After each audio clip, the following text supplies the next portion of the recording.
Ah, ya, terima kasih sebelumnya atas kehadiran teman-teman yang sudah mau hadir dalam course and workshop kali ini. Semoga dari course and workshop kali ini bisa memberikan gambaran buat kalian apa sih tools yang harus kalian pegang sebagai seorang geophysicist. Oke, kita nggak panjang-panjang, langsung aja ya ke materinya ya. Coba. Hmm,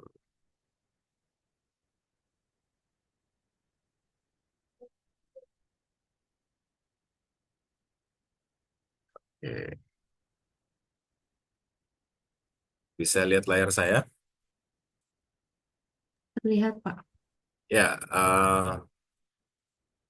jadi teman-teman, ini saya anggap semuanya sebagai orang yang baru pernah kenal JIS sebelumnya ya. Jadi mungkin sudah ada yang kenal, mungkin sudah ada yang expert malah. Cuman sebagai instruksi tadi kemarin saya diberitahukan ini bahwa introduksi terkait JIS. Jadi mungkin saya menganggapnya bagi kalian yang belum kenal dari metode JIS ini sendiri. JIS itu pada dasarnya adalah singkatan dari Geographic Information System. Nah, biasanya dalam mempelajari suatu hal, ini kita selalu masuk ke dalam rules paling sederhana. Itu saya aplikasikan juga dalam kehidupan saya sehari-hari, yaitu adalah rules 5W 1H ya. Pastinya juga sering tahu ya. Apa itu? Yaitu apa itu JIS, siapa yang pakai, kenapa harus pakai, terus bagaimana cara belajarnya, di mana itu berpengaruh terhadap perjalanan pendidikan saya. Terus bagaimana cara menggunakannya? Nah ini semoga ini bisa terjawab dalam pembelajaran kita. JIS tadi ya, JIS itu adalah Geographic Information System.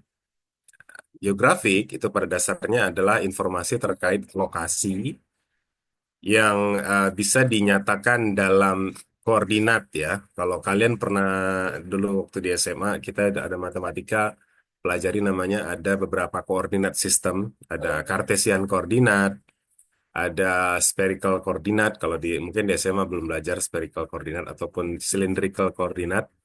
Nah, kalau di Cartesian koordinat kita ingat ada koordinat X, Y, sama Z. Nah, kalau di grafik itu juga ada X, Y, sama Z. Dan juga X, Y, sama Z itu juga bisa dikonversi menjadi longitude, latitude, sama elevasi. Ya, longitude itu adalah konversi dari X, latitude itu adalah konversi dari Y, elevasi atau ketinggian itu ada elevasi dari Z. Nah, karena bumi kita itu bentuknya bulat, makanya biasanya uh, koordinat sistemnya itu akan bergantung sama sama sama peta yang akan kita gunakan. Nah, nah information system itu adalah sistem yang digunakan untuk menghimpun data, menyimpan, manipulasi, terus dan menghasilkan peta data spasial yang ingin kita tampilkan. Secara sederhananya, di sini saya coba generate use in a field work, how to use it. Nah, ChatGPT ngepostnya gambar kayak gini ya, agak agak lebay sih ya. Tapi cuman ini lumayan menggambarkan gimana sih tampilan use itu nanti sebenarnya. Tapi kalian nggak akan menggunakan komputer seperti ini. Kalau dari bahasa saya, kalau tadi kan itu bahasa JIS-nya ya. Kalau bahasa saya yang paling gampang itu adalah JIS itu software untuk memudahkan kita dalam menghasilkan suatu peta. Nah, buat apa sih? Kan kita ada Google Maps, kan ya mungkin kalau ada yang bertanya seperti itu. Nah, Google Maps bisa sih sebenarnya kita gunakan, tetapi ada limitasi yang terdapat di Google Maps. Google Maps hanya bisa menampilkan 3 gambar peta, yaitu peta satelit, foto gambar citra dari satelit, peta peta flat yang memberikan gambar kondisi jalur-jalur jalanan, terus peta elevasi. Itu saja. Dan cuman kalian cuma bisa berkutik dari 3 tersebut. Sedangkan di geofisika ataupun geologi, kalian itu akan berkutat pada hasil produk yaitu adalah peta. Yaitu ya produk kalian seorang geofisika Ya, mungkin kalau orang hukum produknya adalah kebijakan ya, ataupun ekonomi adalah orang yang menghasilkan suatu fungsi, ya, fungsi matematis. Nah, kalau geofisika, geologi, itu hasil keluarannya itu peta. Nah, untuk mendapatkan hasil keluaran yang bagus, ya kita harus memberikan gambaran peta yang informatif. Nah, gambaran peta yang informatif itu apa? Gambaran peta yang memberikan banyak informasi terkait dari kondisi lapangannya. Baik itu peta elevasi, ini di sebelah kanannya kalau kalian lihat ya, peta litologi, peta slope, kemiringan, peta soil, keberadaan tanah, peta drain density, peta macam-macam ya, alignment density. Kalau alignment density itu peta uh, peta kemelurusan ya, peta groundwater potential map. Jadi nanti kasih tahu nih daerah mana yang mempunyai potensi air bawah tanah gitu dan macam-macam. Nah, itu adalah hasil produk dari kalian seorang geophysicist atau seorang geologist atau seorang geoscientist nanti. Nah, sedikit historinya, kalau JIS itu dimulai di tahun 1960 sebagai suatu konsep awal terkait eh, geografi sistem secara komputasi. Nah, pionirnya itu adalah Roger Tomlinsons. Nah, ini mungkin kalau ada yang mau cari silahkan, yang interest dalam biografi saintis. Nah, dia adalah pionir dalam pengerjaan Geographic Information System di Kanada. Nah, yang berhasil meluncurkan JIS pertama kali secara komputasi di tahun 1963. Mungkin udah besar sekali perkembangannya sampai sekarang ya. Nah, siapa yang pakai JIS ini? Nah, yang pakai itu banyak. Yang pakai itu adalah yang menghasilkan produk peta sebagai hasil dari output kerjanya. Ya, salah satunya kita. Ya, macam-macam nih. Di sini saya coba jabarkan sedikit. Ada urban planner, ada government officials, ada environmental scientist, ada emergency responder, disaster management, health and epidemiology expert, sampai dengan farming industry juga masuk. Nah, kita sebagai seorang geoscientist ada di mana?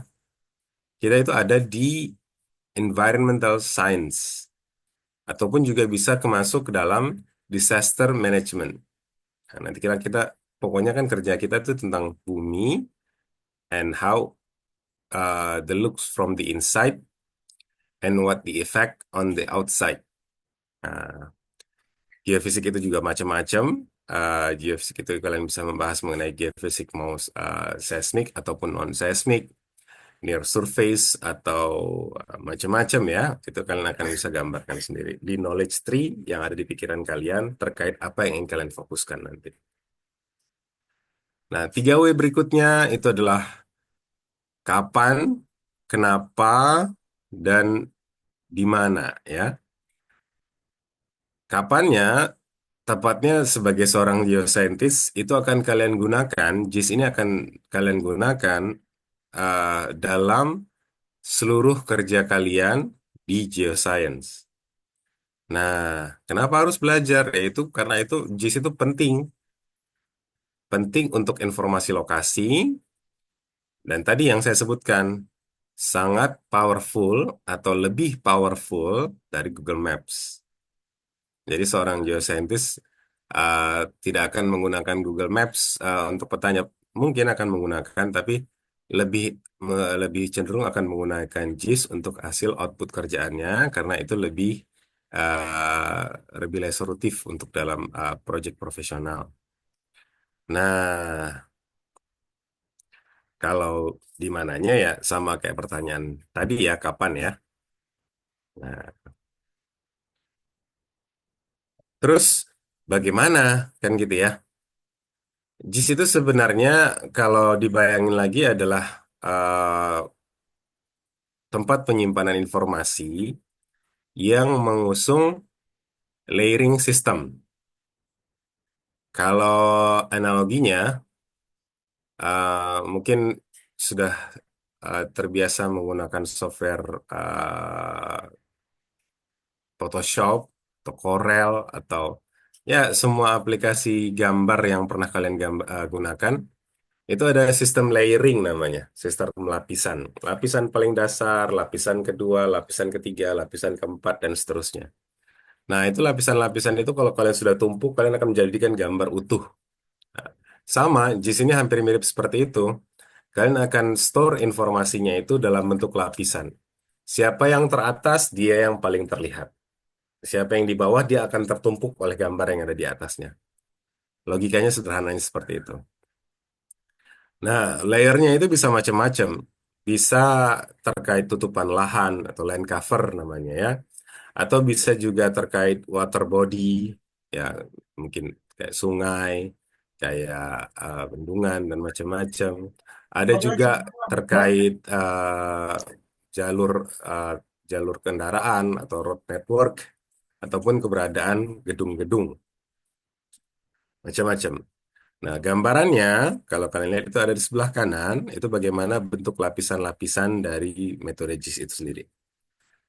Nah, bisa tadi ya kondisi street data, kondisi keberadaan gedung, kondisi vegetasi. Nah, ketika sudah terintegrasi, gambar jadi yang di bawah.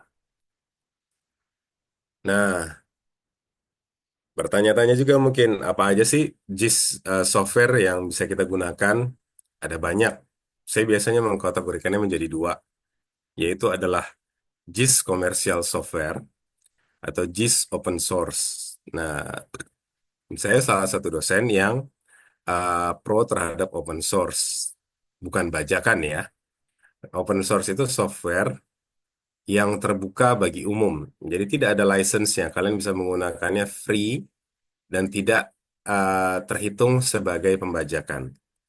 Nah, kalau komersial software, itu biasanya software yang sudah dipakai oleh profesional dan dia berbayar. Keuntungannya, biasanya software ini adalah easy to learn, mudah dipelajari karena ya tujuannya komersil, tujuannya untuk diperjualbelikan agar konsumernya mudah mempelajarinya. Bukan berarti yang open source ini sulit ya, cuman sedikit ada learning curve-nya, ada proses pembelajarannya kalau kita ingin menggunakan software open source.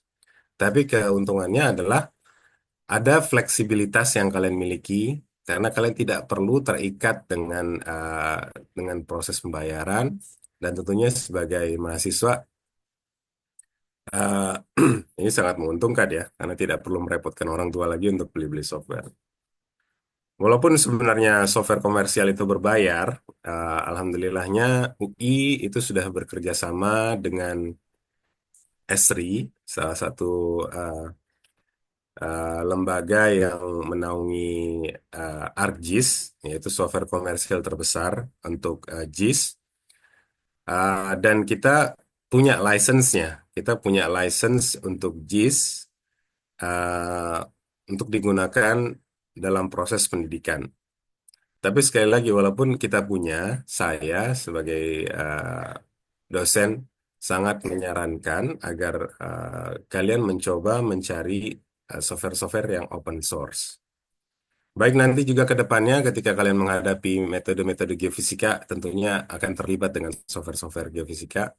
Uh, saya sarankan untuk lebih terlibat dalam pencarian software open source apa sih yang bisa menggantikan software komersil yang saya gunakan saat ini. Karena umumnya pasti nanti akan terlibat dalam uh, cracking-cracking ya. Saya tidak favorit akan hal itu. Nah, di sini saya highlight untuk open source JIS software yang akan kita gunakan itu adalah QGIS atau Quantum JIS.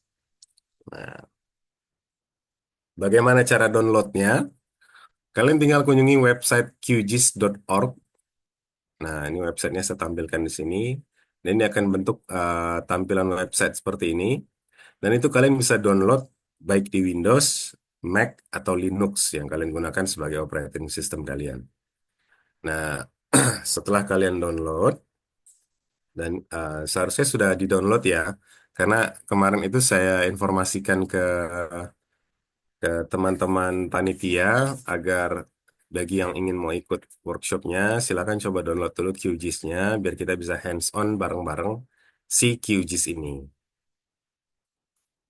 Nah, learning curve-nya, sebenarnya kalian bisa juga belajar sendiri. Kalau ingin belajar otodidak, lebih mempelajari lebih dalam lagi terkait QGIS-nya itu di website QGIS-nya. Ada QGIS documentation-nya. Bagaimana dari proses cara install sampai menghasilkan banyak output yang kalian inginkan nanti. Nah, di sini mungkin hanya pengenalan awal terkait QGIS saja. Kalau sudah kalian install QGIS-nya, biasanya kalian akan punya tampilan gambar seperti ini.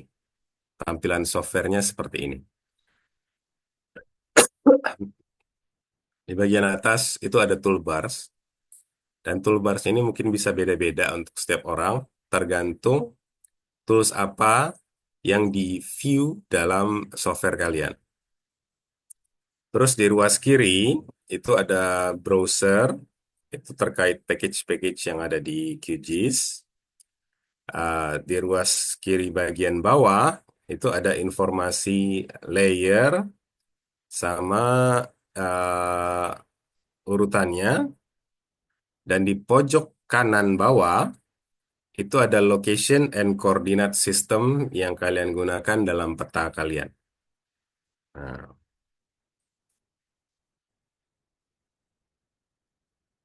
nah, kalau kalian tadi nanti coba klik di pojok kanan bawah, itu kalian bisa lihat koordinat reference system kalian, atau biasanya nanti di QGIS itu disingkat sebagai CRS. CS itu koordinat reference system. Mungkin kalau kalau masih logikanya tadi software gambar ya, kalau gambar kan kita nggak peduli ya posisi-posisi gituan.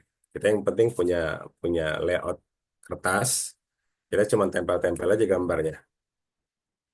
Nah, bedanya sama QGIS ini, softwarenya ini kita harus punya lokasinya mau di mana nih posisinya. Mau punya referensi posisi yang mana.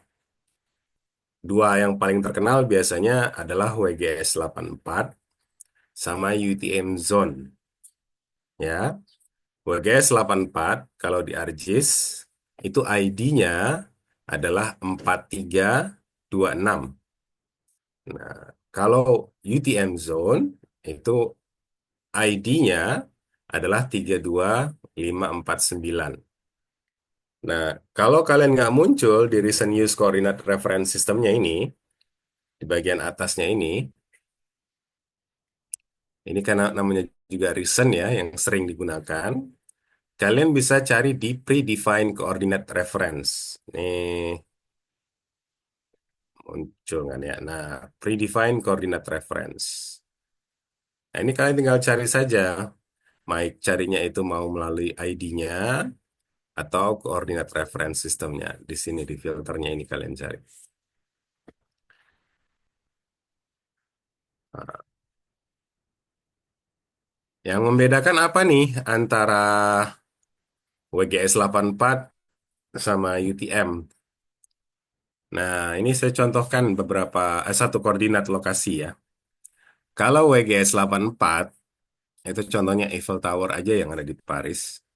Itu dinyatakan dia dalam koordinat latitude dan longitude.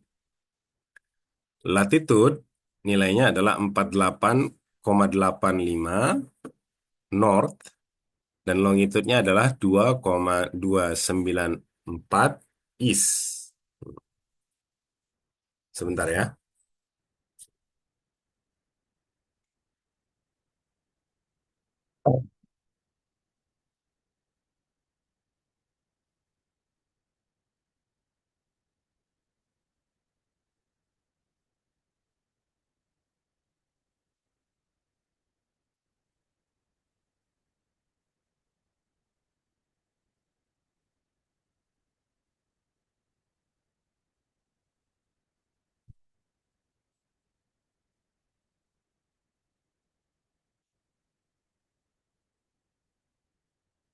Maaf, tadi ada yang mau diambil dulu.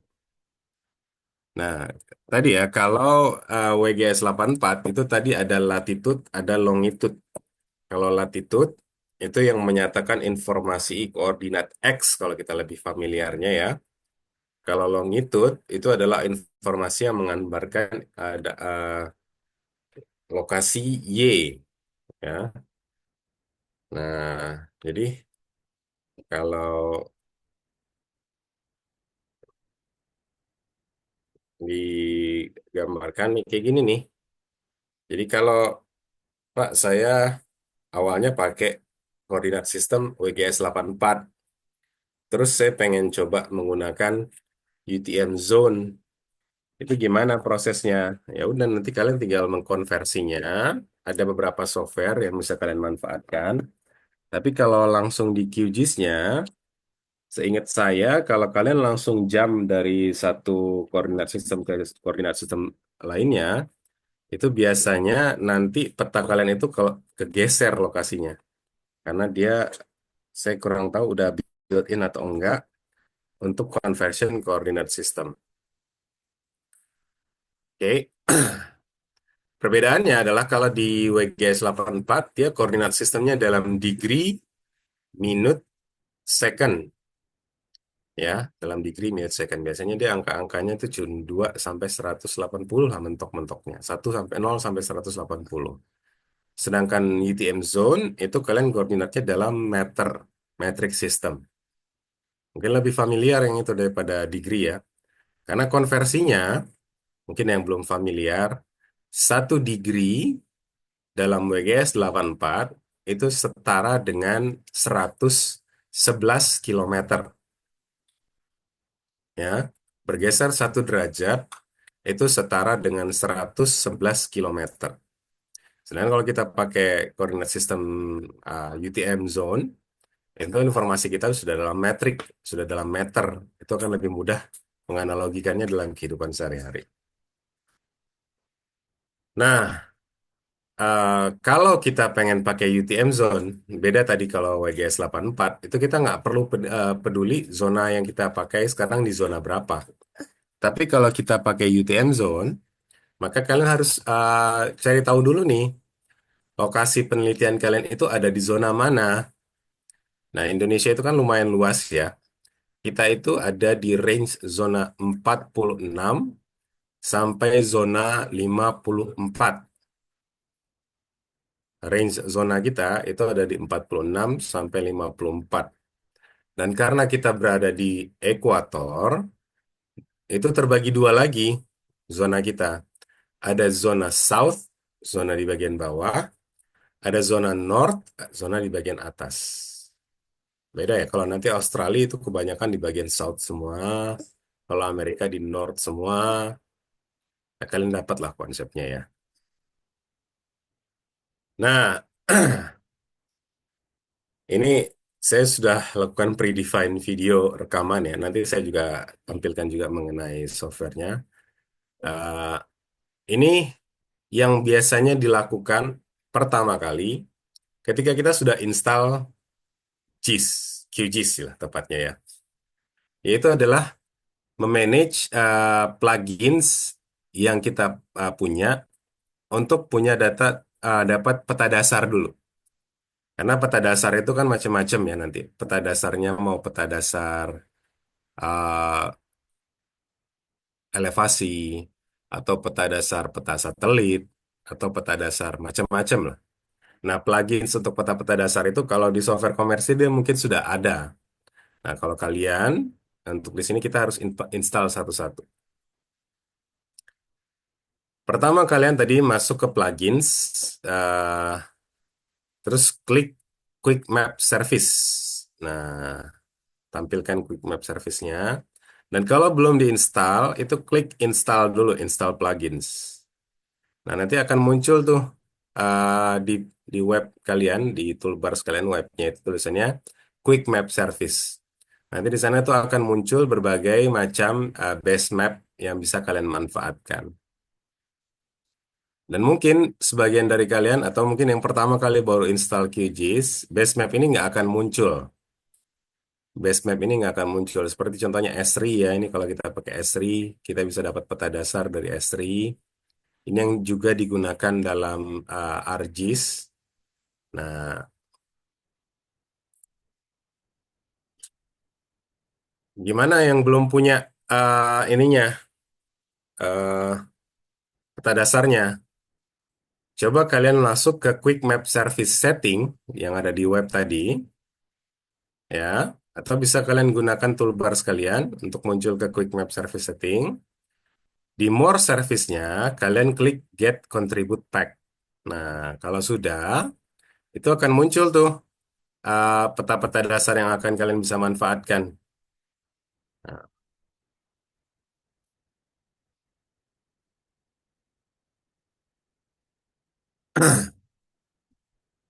terus selain peta dasar, kalian bisa ngapain lagi sih di QGIS itu?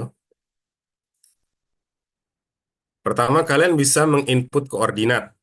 Di sini saya punya informasi koordinat gunung api ya. Nah, ini saya pakai peta dasar dari Bing. Nah, bagaimana cara input koordinat peta geografi tersebut? Oh, sorry.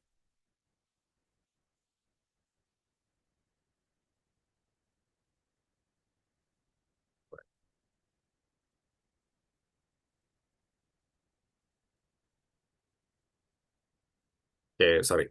Saya ulang lagi videonya ya. Nah, ini saya punya informasi peta terkait koordinat lokasi dari gunung api. Itu koordinat terdiri koordinat X, Y, Z, sama nama gunungnya. X itu dalam koordinat WGS 84, X-Y-nya dalam koordinat WGS 84, Z-nya dalam elevasi. Nah, untuk menginput datanya, saya input dia dalam bentuk delimited text. Delimited text itu bentuknya CSV. Kalau mungkin kalian yang familiar sama Excel, itu bentuk paling sederhana dari Excel itu adalah CSV. Nah, nanti saya share filenya bagi kalian yang ingin mau coba juga. Nah, ketika kalian sudah input, biasanya kita harus define dulu tuh poin koordinatnya. Si koordinatnya itu CRS-nya apa, Coordinate Reference System-nya apa, terus X, Y, Z-nya apa. Terus kalian bisa lihat nanti di bagian bawah itu sampel datanya. Terus ketika kalian sudah add, dia akan muncul dalam peta kalian. Nah, ini petanya ya. Terus apalagi yang bisa kalian lakukan dalam modifikasinya? Ya, kalian bisa mengubah bentuk marker dari uh, peta kalian. Jadi kalau tadi bentuk markernya bulat, saya bisa ganti jadi segitiga. Terus kalau warnanya ungu, saya bisa ganti jadi warna merah. Ya, itu simbolnya ada di bagian bawah. Terus kita juga bisa ganti ukurannya. Uh, Terus kalau kalian klik apply, dia akan muncul seperti ini. Terus kalian juga bisa tampilkan nama dari setiap simbol tersebut. Nah, nanti kalian setting di value-nya tuh.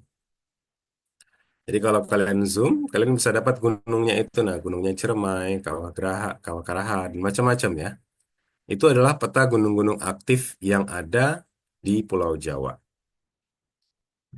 Jadi tadi langkahnya pertama ya, kita harus punya sheet peta delimited text-nya, koordinatnya, baik mau koordinat WGS 84 ataupun koordinat UTM zone. Setelah itu, koordinat itu harus meliputi koordinat longitude, latitude, elevasi, dan nama. Kalau kalian ingin uh, reference titik kalian itu punya nama.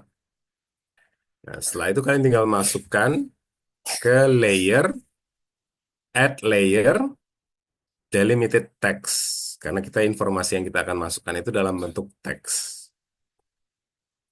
Nah, support import supported file ya itu dalam bentuk CSV. CSV itu kalian bisa buat menggunakan Notepad pun juga bisa, menggunakan Excel juga bisa, tergantung kalian banyak yang mana. Yang pasti satu objek ke objek berikutnya dipisahkan dengan koma. Kalian juga bisa menginput SHP file. Nah, mungkin ini juga sering digunakan bagi teman-teman yang sering menggunakan ArcGIS ya. Shape Information File.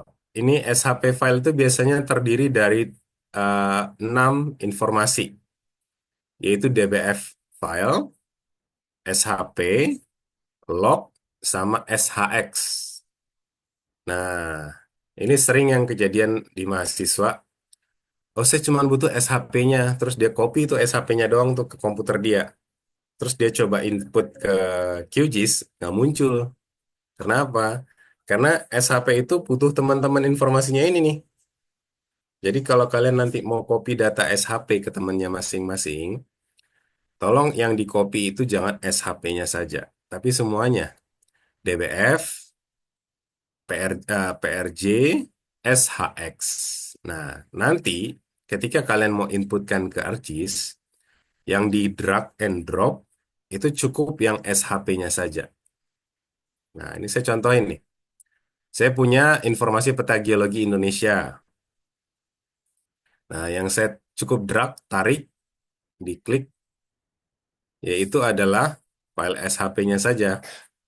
Jadi nanti di sini saya bisa import secara manual melalui ArcGIS, ataupun paling gampangnya ya, paling gampangnya itu saya drag and drop ya. Atau bisa juga add layer ya, add layer, add SHP nanti ya, add ArcGIS, macam-macam informasinya. Nah, ini saya contohkan kalau saya ngambil drag saja langsung.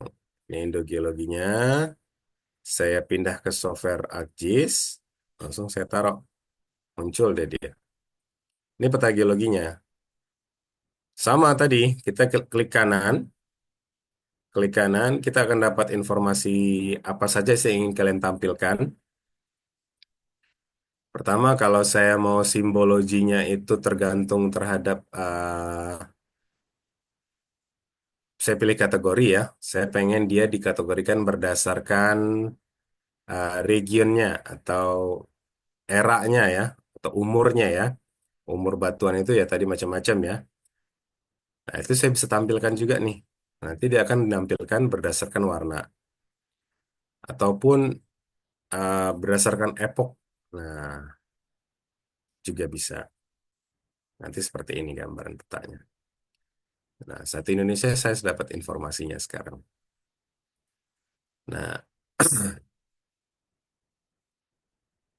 dan banyak yang kalian bisa juga lakukan. eh, Seperti kalian bisa menghilangkan baris hitamnya kalau nggak salah ya, baris hitam di pewarnaannya, color remnya kalian bisa atur mau seperti apa. Nah, kalau kalian ingin menghilangkan garis-garis batas antara satu litologi dengan litologinya, kalian tadi gunakan uh, tools yang sebelah kanan tadi. Nah, itu tadi kalau kita import SHP. Jadi kita sudah mengcover dua ya. Yang pertama, bagaimana cara install pluginsnya. Sorry, kita sudah import ya, install plugins, import delimited text, text koordinat, ataupun import SHP. Nah, selain dari import-import saja, kalian juga bisa membuat.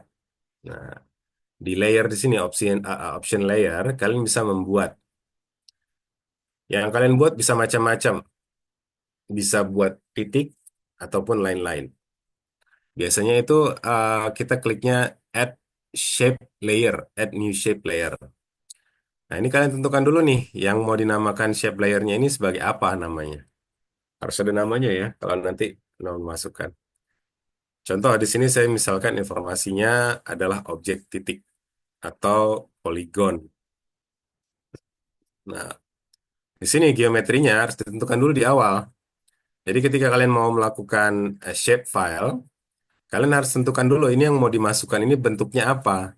Garis, titik, atau poligon. Nah, di sini saya tuliskan line ya, sebenarnya line string, cuma saya tulisnya poligon.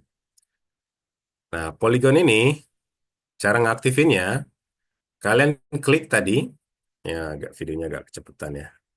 Wah, ini.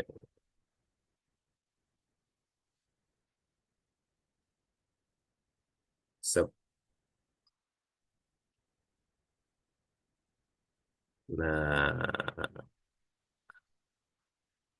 nah, kalau sudah tadi ya, kalau sudah terbuat di poligonnya, terus gimana cara kita aktifkan poligon ini agar kita bisa edit?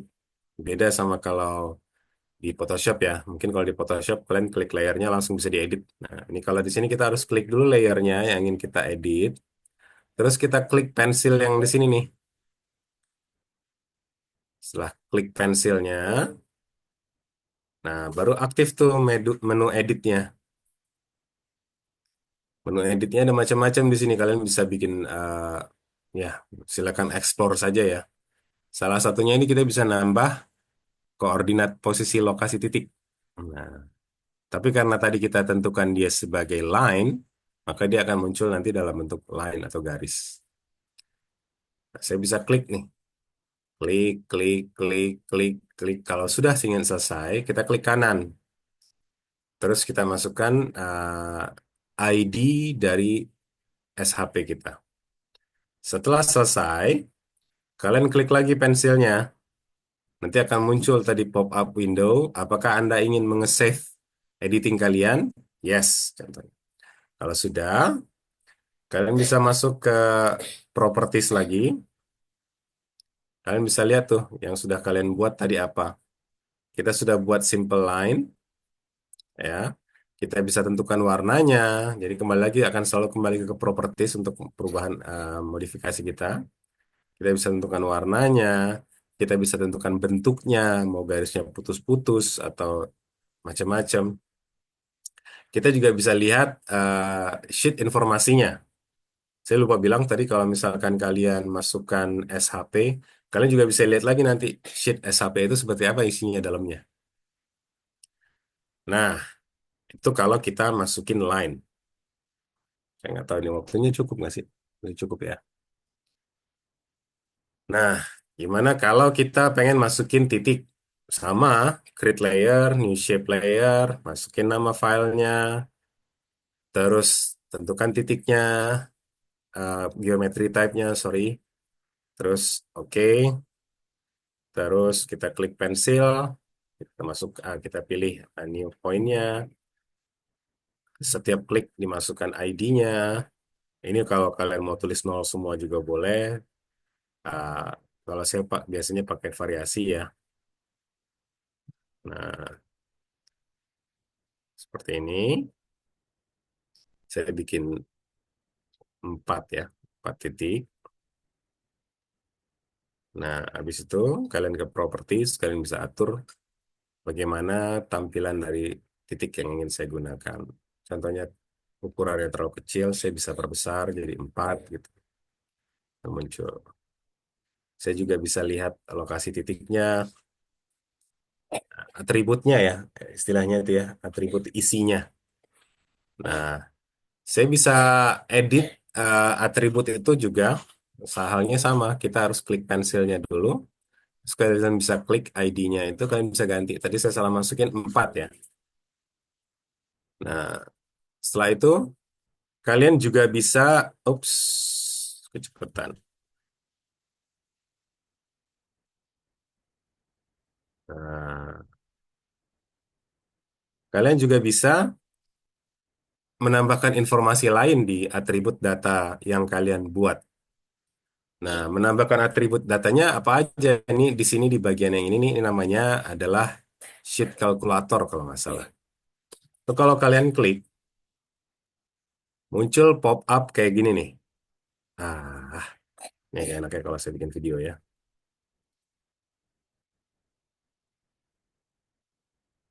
Nah, muncul pop up kayak gini nih. Field calculator. Nah, ini kalian bisa nambahin atribut baru atau informasi baru di titik yang sudah kalian buat. Contohnya, saya mau nambahin informasi koordinat di sini. Di output filenya itu, saya bisa nambahin informasi koordinat. Baik koordinat X, ini di sini saya nulisnya X titik 2 longitude, biar kita sama-sama familiar aja. Nah, saya bisa nentuin nanti dia mau output filenya itu, uh, field length-nya itu dalam berapa digit, Terus precisionnya itu artinya bilangan angka di belakang komanya itu berapa digit. Kalau saya masukin 3, berarti nanti kita bisa dapat 3 angka di belakang koma. Nah, untuk mendapatkan informasi X, expression matematik yang kita gunakan di QGIS itu adalah dolar X. Nah, nanti kalau kalian lihat di bawah, itu ada preview. Apa sih nanti yang akan muncul? Nah, tadi kita udah kenal koordinat reference system kita ada macam-macam. Yang saya gunakan dalam video contoh kali ini adalah koordinat sistem dalam WGS 84. Makanya yang muncul ketika saya masukin X atau longitude itu adalah informasi nilai longitude, yaitu dalam degree 107,806. Karena saya gunakan precisionnya 3, berarti hanya 3 angka di belakang koma yang muncul nanti. Ketika saya klik OK, nah ini muncul gambarannya seperti ini. Saya juga bisa tambahkan informasi Y, ya, caranya sama, tinggal dolar, terus Y, muncullah dia. Kalau sudah, klik lagi pensilnya, di save, maka sekarang saya punya atribut longitude sama latitude-nya. Nantinya kalau saya pengen ekspor titik ini, saya punya dapat data teks yang tidak hanya informasi ID, tapi saya juga punya informasi longitude sama latitude-nya. Ya. Atau saya juga bisa nambahin nama titik itu mau jadi apa. Nah, ini bisa dinambahin secara manual. Saya gampangnya aja jadi poin 1 atau titik 1 P1, saya misalkan P2, P3 dan seterusnya ya. Mungkin bisa dipercepat nggak ya? Nah, terus nanti ketika di pilihan ini, saya bisa klik label, show label langsung bisa, atau kalian masuk ke properties, pilih labelnya itu mau ditampilkan value-nya. Ini kan ada value ya, kalau kalian lihat ya. Value-nya itu mau ID atau name. Tadi saya udah masukin name, maka munculnya seperti ini.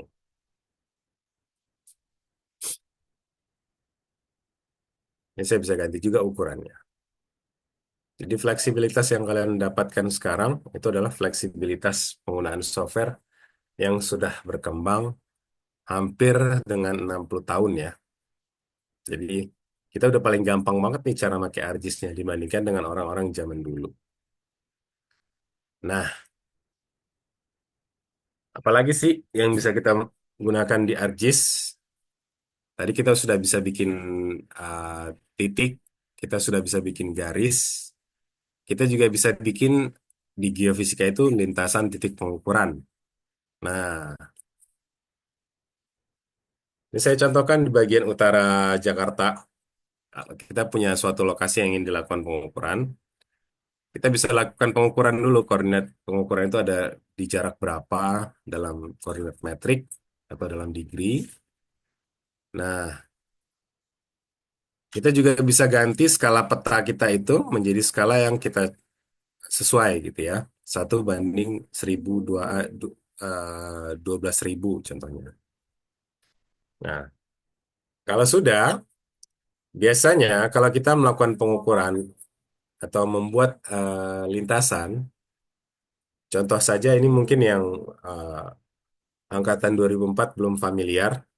Jadi ada metode resistivitas di geofisika itu, ada metode gravitasi, ada metode magnetik, ada metode macam-macam. Itu biasanya kita akan memanfaatkan koordinat titik sebagai referensi pengukuran kita. Tapi tapi untuk memastikan koordinat satu titik dengan titik lainnya itu jaraknya konsisten, itu gimana caranya? Nggak mungkin kan kita ukur terus, kita bikin titik, kita ukur lagi, kita bikin titik, kita ukur lagi. Itu terlalu lama. Kita bisa caranya adalah manfaatkan fitur line to point. Jadi kita bikin line dulu, line lintasan. Ini caranya dibuat line-nya menggunakan shapefile. Terus nanti dari line tersebut kita rubah menjadi koordinat titik. Nah, sudah selesai klik kanan tadi ya. maka dia akan suruh masukkan atributnya. Sudah itu, kita save, terus kita ke processing toolbox. Nah, itu ada di processing, terus kalian pilih toolbox. Nah, ini ada banyak sekali yang kalian bisa gunakan. Kita pakai salah satu yang paling sering aja nih gunakan di Geofisika itu adalah point long geometry kalau namanya di QGIS ya. Nah, point long geometrinya ini karena kita tadi pakai WGS 84, maka dia minta dalam degree. Nah, itu nggak bisa dirubah ya kekurangannya di ArcGIS ini. Nah, makanya kita harus perkirakan saja dalam degree itu kan tadi adalah 1 degree setara dengan 111 kilometer. Kalau pengen dalam satuan meter itu harus jadi kayak gimana? Nah, makanya kalau di survei geofisika, kalau kita ingin dalam satuannya meter, kita gunakan WGS, sorry, UTM. Nah, ini kelamaan kayaknya videonya. Ini setelah itu kalian bisa dapat informasinya nih. Kalian klik kanan, kalian akan dapat ID tadi sebelumnya, terus distance, jarak antar satu titik dengan titik lainnya, angle atau sudutnya, terus tadi kalian bisa gunakan field calculator untuk nambahin informasi koordinat X, Y, dan Z-nya. Nah,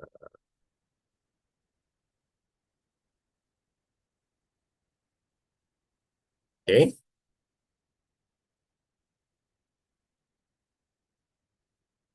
terus apa lagi ya? Ya, saya juga lupa saya udah bikin video apa. Ini tadi lagi nih kayaknya.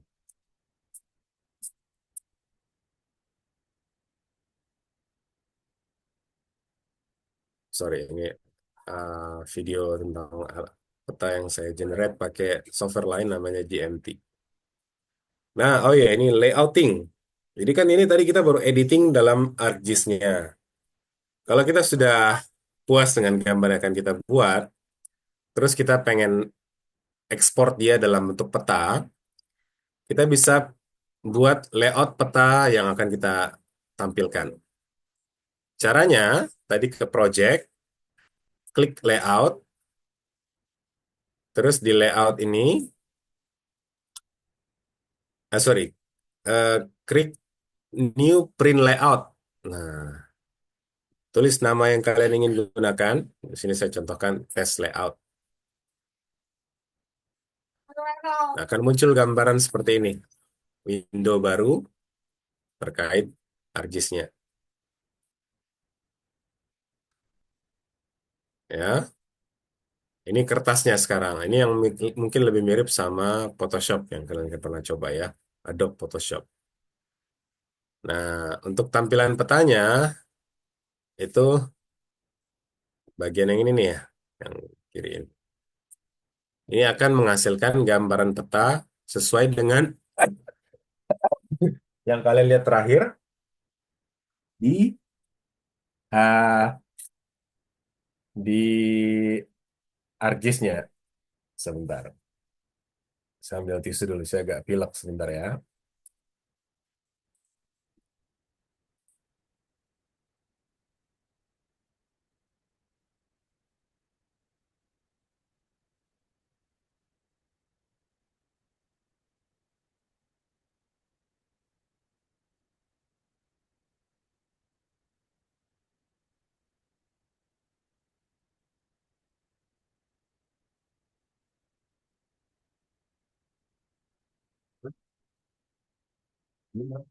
ArcGIS, ArcGIS Map. Oh, koordinat, lokasi-lokasi. Sana dulu. Maaf ya, saya lagi agak pilek jadi stop-stop tadi. Nah, ini kalau sudah,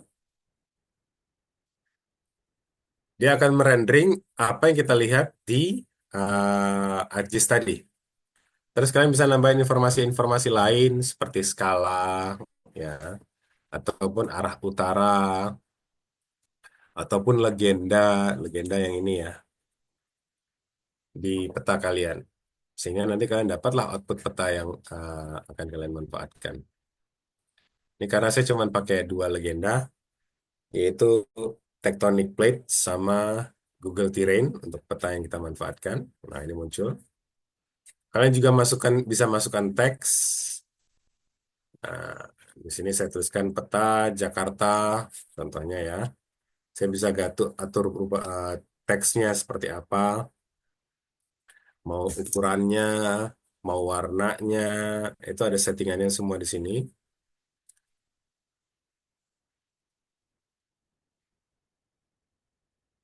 Nah, udah kita punya sekarang output peta yang akan kalian manfaatkan. Itu pada dasarnya terkait ArcGIS, lamaan nggak nih videonya atau presentasinya? Halo? Aman kok, Pak. Aman ya? Oke. Itu terkaitnya mengenai ArcGIS. Mungkin sekarang kita masuk sesi tanya jawab kali. Halo? Bosan ya Oke, nontonnya ya? mungkin enggak, Pak. Oh Mungkin enggak. untuk teman-teman yang lain yang ingin ada yang ditanyakan nih dari pemaparan materi tadi, jadinya kan bisa kita tangkap juga kalau misalkan dari materi yang udah dikasih sama Pak Iskandar itu ngebuktiin kalau misalkan JIS itu bukan sekedar buat ngebuat peta juga kan, tapi juga bisa penting untuk analisis geospasial di geofisika. Software yang udah dijelasin tadi kan ada QGIS, ada ArcGIS juga yang bisa bantu bikin petanya lebih akurat. Nah, mungkin teman-teman atau kakak-kakak ada yang ingin ditanyain nggak atau penasaran tentang JIS ini? Boleh langsung raise hand aja ya.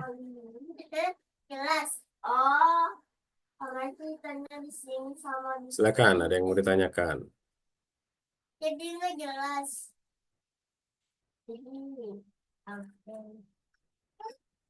Ya, jadi ArcGIS itu tadi banyak yang kalian bisa manfaatkan ya. Dasarnya kita cukup kenal dulu aja tuh. Kenal lokasi, kenal bagaimana cara bikin titik, kenal bagaimana cara bikin garis, gimana bikin poligon. Ini, ini saya coba sambil nunggu yang nanya ya, karena mungkin lagi puasa, jadi pada pada power saving mode kali ya. Ini saya coba tampilkan eh, penampang JIS yang sekarang saya sedang kerjakan. Kebetulan, kelihatan nggak sih? Kelihatan, Pak. Kelihatan ya. Kebetulan sekarang saya lagi S3. S3 saya itu adalah terkait, eh, judulnya itu adalah Ambient Seismic Noise Tomography Pulau Jawa. Jadi saya menggunakan data kebisingan lingkungan untuk mendapatkan tomografi bentuk bawah permukaan dari Pulau Jawa menggunakan rekaman seismik long long exposure. Jadi datanya 6 bulan. Nah, untuk tampilannya biasanya saya pakai banyak informasi. Ini output layer yang saya dapatkan. Ya, banyak informasi yang saya tampilkan. Saya bisa pakai tirainya, kondisi tirainya, gimana ya.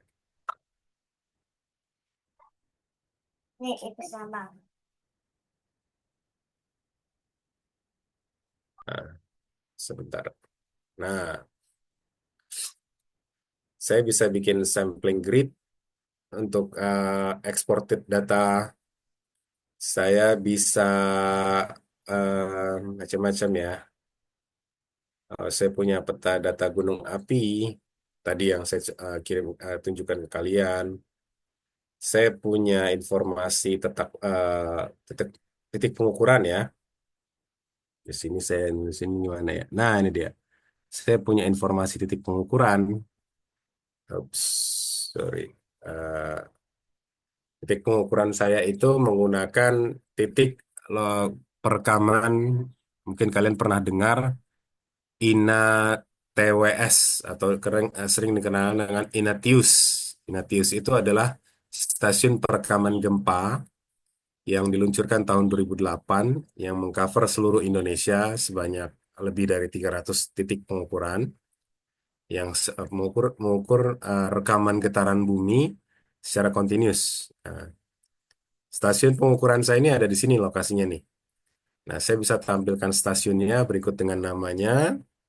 Saya juga bisa bikin gimana interconnection atau raypad antara satu titik stasiun dengan titik lainnya. Sama, ini juga sebenarnya saya menggunakan QGIS. Terus saya juga bisa lihat gimana kerapatan densitas dari lintasan tersebut menggunakan QGIS juga. Jadi ini kalau kalau dalam bentuk layout, saya juga bikin layoutnya. Saya bisa gambarkan gimana raypad density-nya. Nah, ya itu untuk stasiun dulu lokasi stasiunnya. Terus saya ngolah data rekamannya itu sehingga saya mendapatkan informasi tomografi terhadap grup velocity-nya. Nah, itu saya olah di software lain, bukan di ArcGIS-nya. Yang ArcGIS-nya ini digunakan untuk mendisplaynya. Nah, nanti saya bisa dapat tuh heat map-nya ya. Kalau kalian mungkin kenalnya di ArcGIS itu heat map distribution-nya. Low itu ditandai dengan warna merah, high ditandai dengan warna biru. Saya dapat tuh gambarannya untuk periode paling kecil hingga dengan periode paling besar di 30 second. Saya dapat tuh distribusi perubahan warna antara anomali kecepatan rendah dengan anomali kecepatan tinggi. Nah, bukan hanya periode saja, kan ini saya menggunakan data rekaman seismik ya. Kalian juga bisa gunakan gravitasi. Nah, gravitasi juga bisa muncul. Nah, ini ya, ini gravitasi macam-macam ya, graviti macam-macam. Jadi banyak sekali yang kalian bisa manfaatkan. Terus tadi kalau dari peta group velocity, saya bisa rubah menjadi peta eh, kecepatan shear wave terhadap kedalaman 21 kilometer, bagaimana kedalaman 22, dan seterusnya seperti itu. Sampai sini ada pertanyaan? Untuk teman-teman dan kakak, apakah ada yang ingin ditanyakan? Ada Pak dari Kak Shalin. Ya, Shalin, Salma, Basuki, silakan. Ada yang mau bertanya? Untuk Pak, perkenalkan saya Shalini Salma dari Geofisika Angkatan 2023. Izin Hmm, ingin bertanya Pak, hmm, kalau untuk data dari QGIS ini, terlebih kan kita mau buat peta survei desain ya Pak. Nah, hmm. itu biasanya data-data yang diperluin untuk buat peta lintasan tuh data apa aja sih Pak? Kayak apakah yang dibutuhin itu data kontur kah atau data lainnya? Dan kira-kira untuk dapetin data-data itu biasanya kita bisa akses di mana ya Pak? Itu sih Pak. Terima kasih. Terima kasih. Pertanyaannya bagus sekali nih. Ini ah, pertanyaan yang harusnya ditanyakan sebagai seorang geofisis ketika akan menghadapi masalah. Nah, peta apa aja sih yang harus kalian punya? Yang pertama, peta yang harus kalian punya itu adalah peta geologi. Karena kita mau nggak mau, kita akan balik ke kondisi geologi eh, daerah pengukuran kita.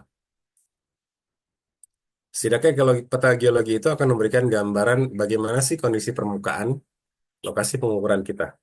Jadi kita bisa tahu setiap daerah itu punya batas lapisan umur di mana aja, atau setiap daerah itu punya dasar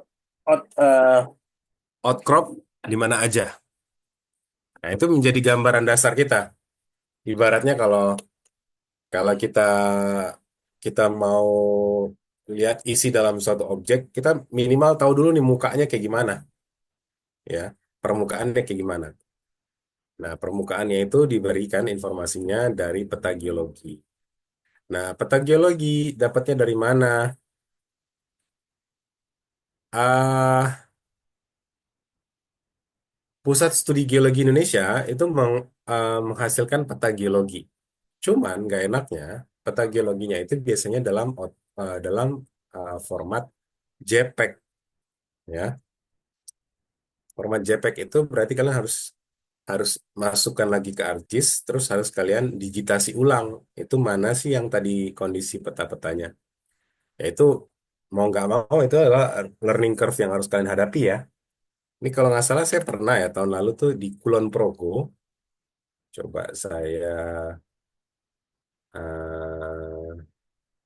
nah ini Kulon Progo. Di Kulon Progo itu, nah, kontur. Nah, Kulon Progo itu kita adanya peta gambar gini nih. Nah, jadi caranya adalah kalian harus import gambarnya. Nah, setelah diimpor, kalian tidak hanya sekedar import saja, kalian harus memastikan koordinat-koordinat lokasi titik dari peta itu sesuai dengan peta kita. Namanya saya lupa ya, kalau nggak salah map digitation kalau nggak salah. Nah, itu ada lah, nanti saya kasih tahu caranya gimana. Agak panjang prosesnya. Setelah itu, di daerah pengukuran kita, itu saya tandai dulu pertama, base camp saya itu ada di mana? Base camp saya itu ada di sini nih, kampus lapangan ITNY. Terus kalau saya zoom lagi, di sana ada berbagai kondisi litologi ya, ada kondisi sungai ya, terus ada berbagai batas litologi. Di sini kalau yang coklat itu kalau nggak salah batuan apa ya, saya juga lupa. Ini kalian bisa lihat legendanya. Endapan uh, cinder cones ya, kerucut abu. Terus ada juga yang warna hijau, itu adalah formasi Jogrogan, ya, formasi Jogrogan. Jadi kita di lokasi ada formasi Jogrogan di atas itu. Terus ada yang coklat ini apa namanya tadi? Mana dia? Endapan gunung api ya, endapan gunung api. Jadi kita ada endapan gunung api, ada Jogrogan, ada tadi lah saya lupa. Nah, Pak, kalau kayak gini gimana, Pak? Kan ini tampilannya begini. Kalau pengen tampilan petanya bagus ya digitasi lagi. Digitasi gimana? Tadi layer, add layer, uh, create layer, new shape file. Nah, biologi Kulon Progo. Terus saya pengen bentuknya poligon, karena saya pengen bentuknya dalam bentuk poligon gitu ya. Udah, ini dia geologi Kulon Progo. Nah, satu ini nih, satu warna. Jadi kalau saya udah klik, saya cuma bisa nandain satu warna aja. Jadi saya mau nandain yang ini aja dulu contohnya. Saya mau nandain ada intrusi dari eh, batuan ini ya.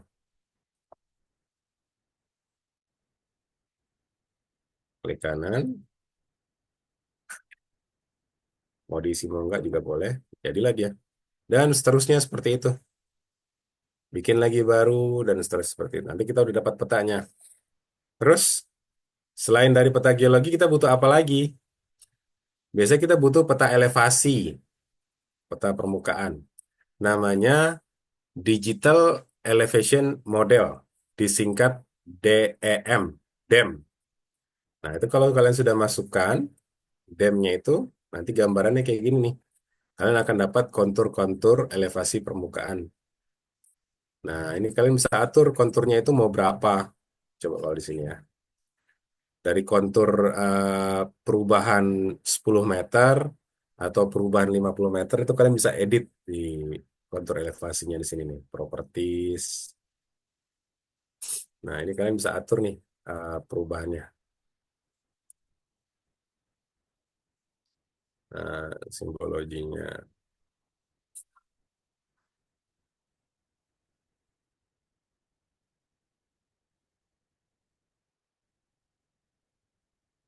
Ya. Nah, ini akan ngasih tahu perubahan kontur itu. Jadi kalau kita lihat, ini tadi yang paling tinggi ada di 240 meter.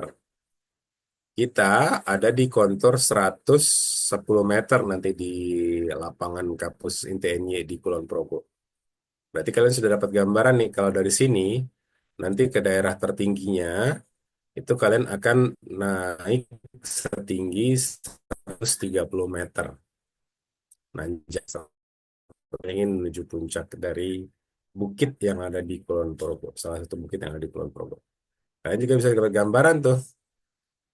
Kalau semakin ke utara, itu konturnya semakin rapat, artinya semakin tinggi.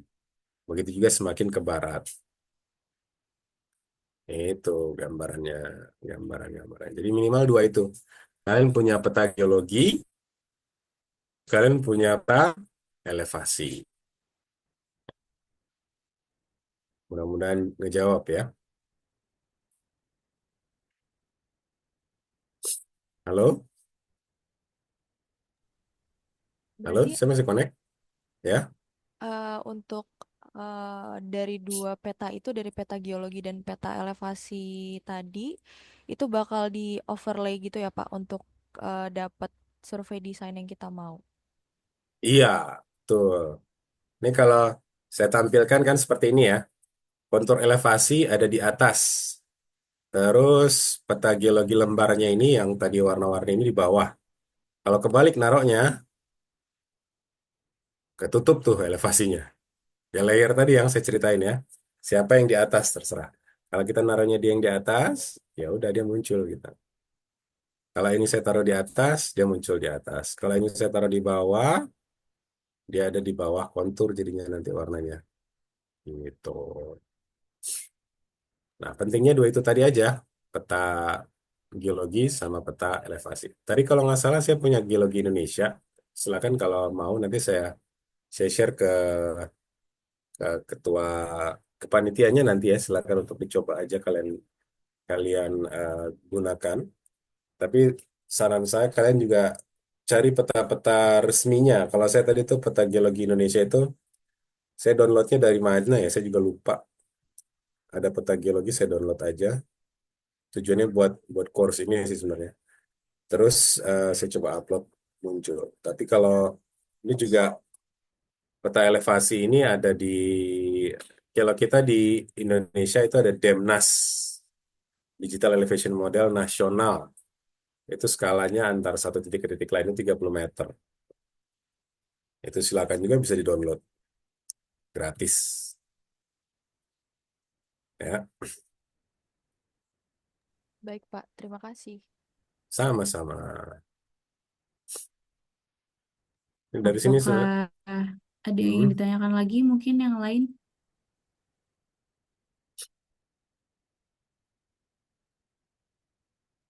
satu trik aja ya mungkin untuk buat kalian.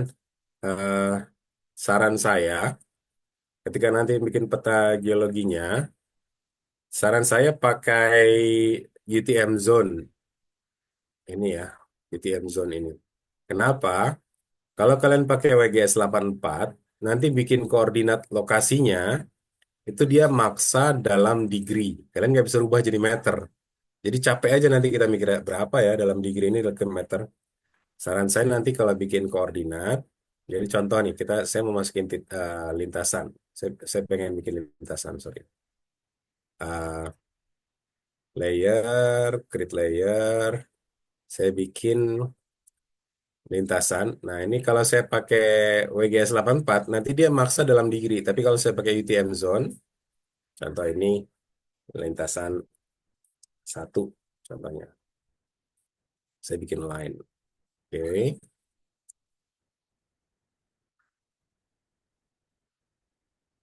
Jangan berarti.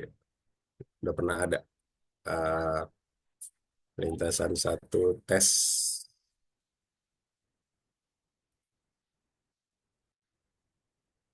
Lintasan satu tes. Contoh saya pengen bikin lintasan di sini nih. Saya klik edit, terus saya bikin lintasan, terus contohnya begini.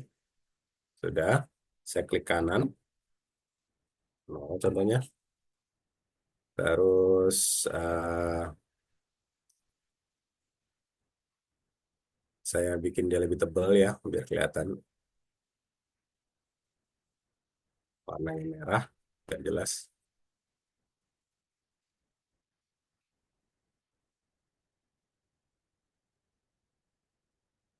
Udah, habis itu tadi yang kita bilang eh, gunakan toolbox,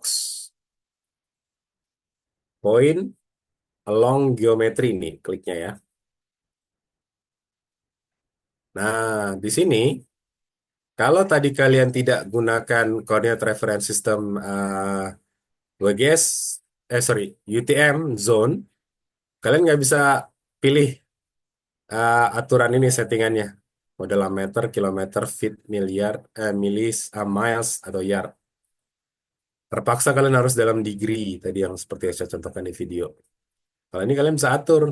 Saya pengen bikin titiknya per 1 meter. Atau saya pengen bikin titiknya per 15 meter contohnya. Ini lintasan satu yang saya klik kan. Ada setting run. Maka dia akan bikin titik per 15 meter. Nah, setelah itu saya bisa edit lagi nih. Saya lihat atributnya, saya udah dapat titik-titiknya. Saya bisa munculkan informasi X atau longitude-nya. Nah, sekarang dalam meter ya, bukan degree lagi ya. Saya juga bisa masukkan informasi Y.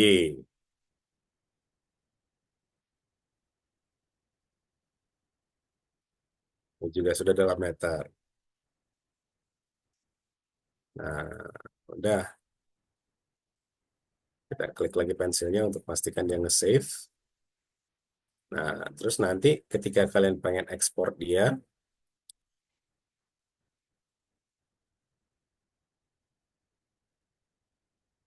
terus saya taruh di file singgah saja ya. Tes titik. Oke. Nah, kalian bisa lihat nih filenya di sini nih. Saya share screen kan ini ya, bukan share. Oh, saya share window ya, nggak kelihatan ya. Sebentar, saya share screen coba. Nah, ini saya simpan di folder Sigah, udah diekspor ya tadi ya. Nah, ini tes titiknya ini munculnya kayak gini nanti filenya nih. Read only. Nah, saya dapat ID, distance, angle, X, dan Y. Kalau di Excel kan kita biasanya pakai ini ya, text to column. Pakai koma untuk nyestainnya. Nah, ini bentuknya nanti nih.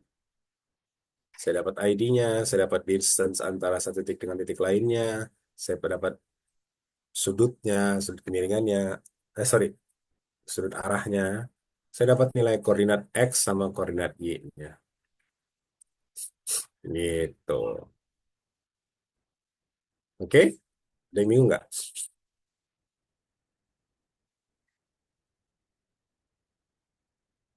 Halo?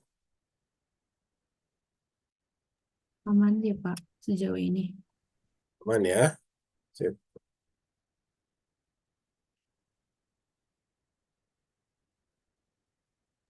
Apakah ada yang ingin bertanya lagi dari teman-teman atau kakak?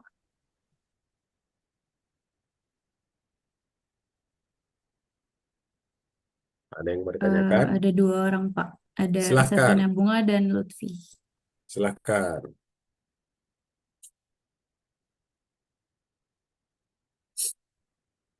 Siapa duluan tadi? Silahkan aja, saya nggak tahu. Ayo. Oh, baik, Pak.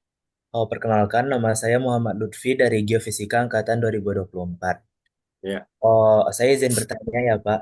ya. Oh, sumber softwarenya dari GIS ini sendiri kan banyak ya, Pak, seperti dari open source dan juga komersial software. Nah, Hmm. Dari dua itu, apakah ada perbedaan yang cukup signifikan dari open source dan commercial software ini, Pak? Terima kasih, Pak. Ya, sama-sama. Wah, pertanyaan bagus juga ya. Perbedaannya, uh, yang pasti, yang saya alami ya, di modern age ini atau era modern ini 2025 ini, perbedaannya sudah makin tipis. Dulu awal-awal, dulu awal-awal open source baru mulai muncul, perbedaannya signifikan. Si komersial itu lebih gampang banget dipakainya. Toolsnya sudah ada, tidak perlu diinstal-install. Eh, eh, Penggunaannya benar-benar user friendly. Jadi kita yang nggak biasa pakai QGIS pun, yang nggak biasa pakai JIS pun, kita sudah bisa langsung pakai. Tapi kalau open source, biasanya kita ada learning curve-nya dulu. Kita harus belajar ini apa ya, ini apa ya, ini apa ya gitu. Tapi sekarang ini udah nggak terlalu jauh bedanya antara QGIS sama ArcGIS. Malah saya ngalamin, saya sering pakai juga ArcGIS yang komersil, saya pakai juga QGIS. Malah saya untuk kebutuhan geofisika, saya lebih condong ke QGIS. Kenapa?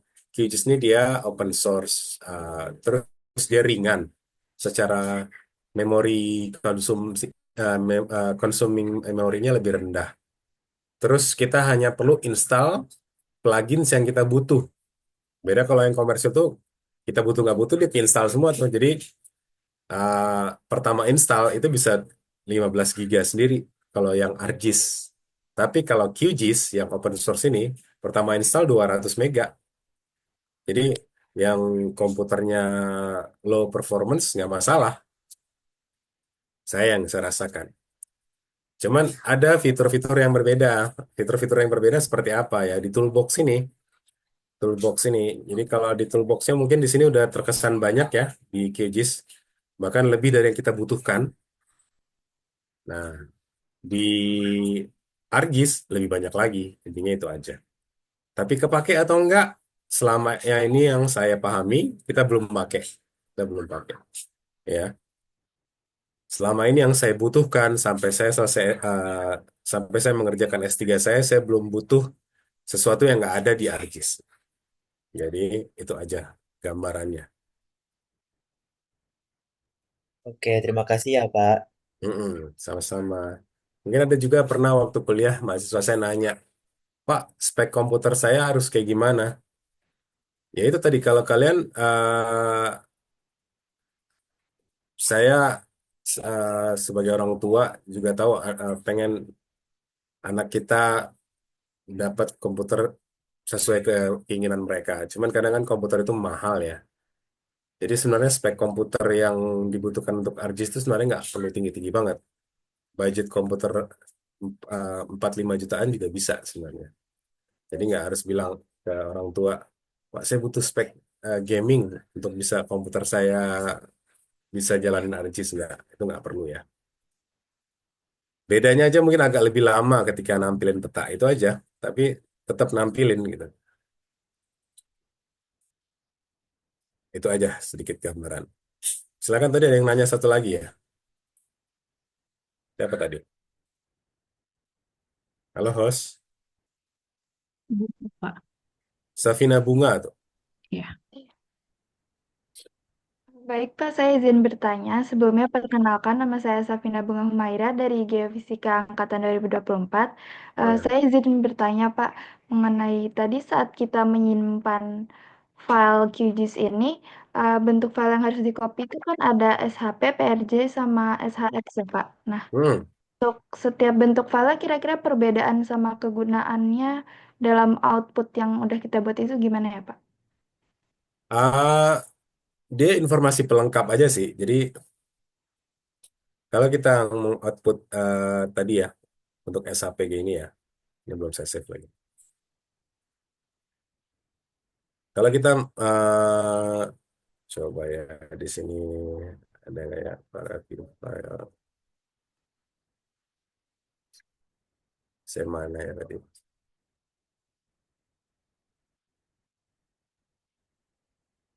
Eh, Sebentar, sampai atau inilah plate tectonic boundaries nih. Nah, kegunaannya masing-masing ini apa? Dia cuman pelengkap nilai SHP ini. Tapi ketika kita copy, kita harus copy semuanya. Kalau kita hanya copy dia, informasi pelengkap dari SHP ini nggak ke-include sama data yang kita pengen pakai nanti. Alhasil, ini kalau mau saya contohkan ya, ini saya copy, saya pindahin ke sini aja. Nah, artinya saya cuma copy yang ini kan ya. Terus ketika saya drag ini, tectonic boundaries ke sini, nah nggak mau dia invalid data source. Karena tadi nggak ada informasi pendukungnya. Tapi, kalau saya masukinnya dari sini, data source-nya itu harus ada informasi yang lain-lainnya. Ketika saya copy, mau dia masuk tectonic plate-nya. Akhirnya sekarang saya punya informasi kondisi tektonik bumi. Gitu. Kegunaannya apa? Kita nggak akan pakai secara langsung ya. Cuman ketika kita import data, dia nggak bakal bisa mau diimport kalau nggak ada data-data pelengkap lainnya. Ya tadi, karena SHP ini dia harus include dengan PRJ, CPG, DBF, SHX. Gitu. Mudah-mudahan paham ya. Bingung nggak? Aman, Pak. Makasih, Aman Pak. ya? Sama-sama. Ini tips and tricks saja. Ketika saya dulu juga sering kayak gitu. Awal-awal belajar ArcGIS, kan yang kita pakai SHP aja nih. Ya udah gue copy SHP-nya aja dong. Nah, ke teman kan. Jadi copy udah seneng-seneng pas dipakai. Loh kok nggak bisa? Saya kopinya nggak lengkap atau apa? Ternyata saya cuma SHP-nya doang yang saya copy. Padahal ketika nge-copy file, kita harus copy semuanya yang kita pakai. Tapi ketika dimasukkan ke QGIS-nya cukup SHP-nya saja. Nah, nanti kalau terkait geologi Indonesia, eh, nanti saya coba share juga ya ke ketua panitianya. Saya lupa di mana saya masukinnya.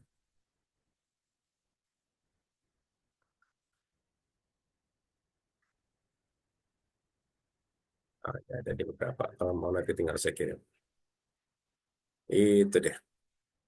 Ada lagi yang mau ditanyakan? Ya, ini mungkin ada nggak pertanyaan terakhir nih sebelum kita menutup? Ada yang mau ditanyain lagi nggak? Ada dari Kak Algiano. Silakan Kak Silakan, Algiano. Algiano. Halo, selamat siang, Pak. Mungkin sebelumnya saya izin tidak bisa menyalakan kamera.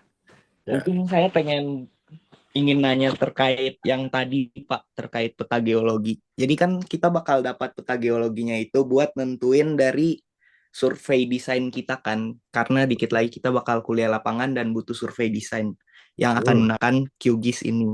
Itu hmm. kira-kira buat nentuin dari lintasannya gitu, kita bisa nentuin dari gimana ya Pak? Apakah dari peta geologinya udah nunjukin kayak ada fault atau ada anomali yang perlu metode tertentu gitu atau gimana ya Pak? Terima kasih Pak.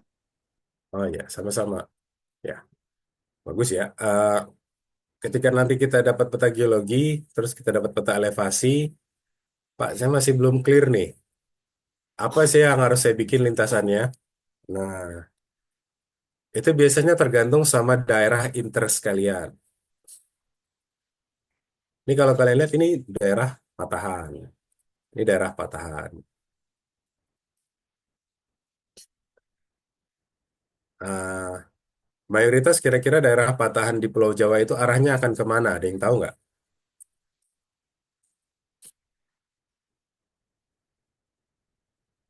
Kalau saya coba nanya, kira-kira daerah patahan di Pulau Jawa itu arahnya akan kemana?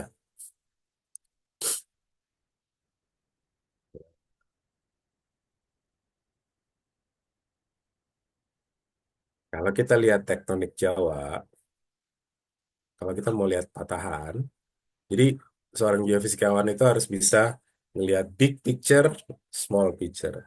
Big picture kita ngomongin tektonik. Jawa itu ada di paling selatan dari plate Eurasia. Di subduksi, ini saya masih share screen nggak sih? Masih ya? Pak. Masih, Pak. Masih ya? Masih, Pak. Disubduksi oleh plat Indo-Australia ke arah utara. Kita di paling selatan, disubduksi dari Indo-Australia ke arah utara. Artinya, di Jawa ini akan banyak terjadi lipatan. Namanya juga kalau disubduksi, kelipet gitu kan. Jawa ini ada di back arc. Nah, back arc itu akan menghasilkan patahan-patahan yang arahnya sejajar dengan arah eh, marginnya, arah lintasannya. Nah, kalau kalian lihat patahan besar di Pulau Jawa itu ada Baribis, ada Kendeng, ada semacam ya, yang arahnya kayak gini nih. Aduh, yang arahnya gini nih.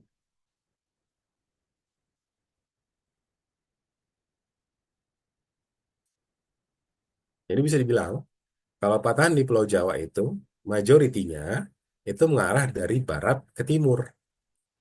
Terus kalau kita coba zoom in, eh, sebentar ya, saya ada telepon.